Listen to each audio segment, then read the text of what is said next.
Sorry for the length of this, but it was spooky enough of an experience for me to write it. While I was deployed in Kosovo, my team did a lot of night missions that required us to cover a great deal of ground in a short period of time in order to make our extractions, all of it while remaining undetected by anyone in the areas that we would pass through. We would always seem to see odd things during the night, but nothing like this. During one of our recon missions, we had started by getting dropped off in a remote location to identify whether shipments of mortar rounds and mines were being moved through the area. Our extract was going to be before daybreak, and we needed to make it just over 17 kilometers. The terrain wasn't too overgrown and we had good intel over the area, and it was either a full moon or close to it. Of course it would be for this story. So, unless we encountered somebody, this was going to be an easy night. Our team was normally only 4 men, but we had the opportunity to make this a good training run for some of the new guys, and we took on an extra 3. We still wanted to make sure we played it safe though, so I took rear security and we'll call him L. Took the position just in front of me. We both worked great together and could easily manage to cover our team if needed. We moved about 10K through our mission area without finding anything, and had made good time doing it. At this point, we needed to start heading for our extraction point, which was located over a good-sized hill, and then through an area that was near a village but not too close. We regrouped, did a count of people, ammo, and supplies, and moved out. Being rear security, I was the last to move, and just as I was about to take off, I heard a noise in the trees maybe 50 meters off. I turned and saw L looking at the direction as well. He had heard it too.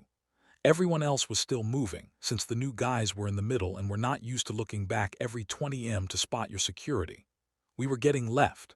Chances were that the noise was nothing more than a deer, but L and I started moving out, using a 2-man bounding technique. We kept hearing a noise, so I told L to reach the team, while I remained in place after our next bound. I found a place with cover and he bolted after the team. I heard the noise again, and then saw trees move about 15 m in front of me. Everything stopped.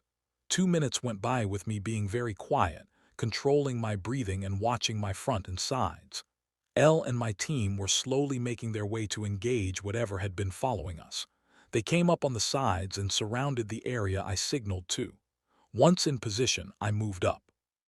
Nothing, not footprints, tracks, or any sign that something had been there. Cue the guys giving L, and I a hard time for getting left alone and scared, good-hearted fun of course. We move out again. Again I am the last to move with L between myself and the next man to the front. This time no noises when I step away.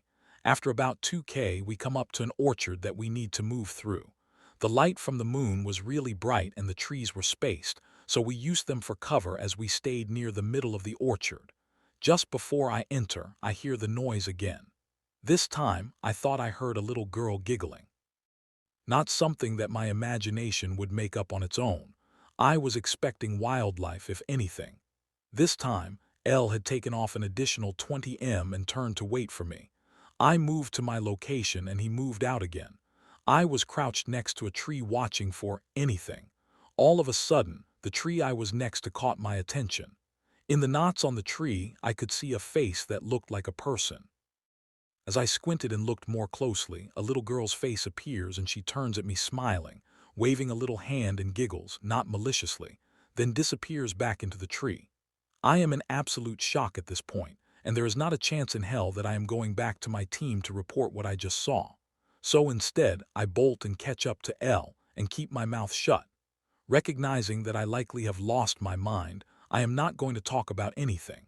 We hit our extract and leave. 2 weeks go by, and I am told that I am needed to provide security for a team of combat engineers who are going through an area I am familiar with. In the meantime, my team was going to be going through the area we were in 2 weeks ago where L and I got scared, everyone laughing. Again, I never said a word to anyone about what I saw. In my mind, I am quite happy about not going back there. So I go out with the engineers and help them find a minefield that had been recently laid in an area that kids walk through every day. and they take care of informing the village nearby, while starting to blow the mines in place. I really appreciate the engineers and the work they did out there. I get back and am taken to see my commander and told thanks for the work. Feeling great, I head back to my barracks room, a place I rarely get to visit, and see that none of the guys are back yet. No sooner than taking my boots off, the door opens and I hear everyone laughing as they enter. Elle is not laughing and telling everyone to screw themselves. One of the other guys sees me and blurts out, "Hey man, Elle says he isn't going on patrol with us anymore in your favorite spot." I just grimace and wait for stuff to calm down. A couple of days later, Elle and I are out playing babysitter to some scouts. He says, "What did you see that night?" I shrug and say, "I don't know. Just my imagination getting the better of me." He then says something that sends chills up my spine. "I know you saw her. I saw her too. Tell me I am not crazy." I felt numb and just said, "You're not crazy. Where did you see her?" He said, "Inside a tree." I had never given any information to Elle about what I saw or details that could have led for him to come up with the same conclusion.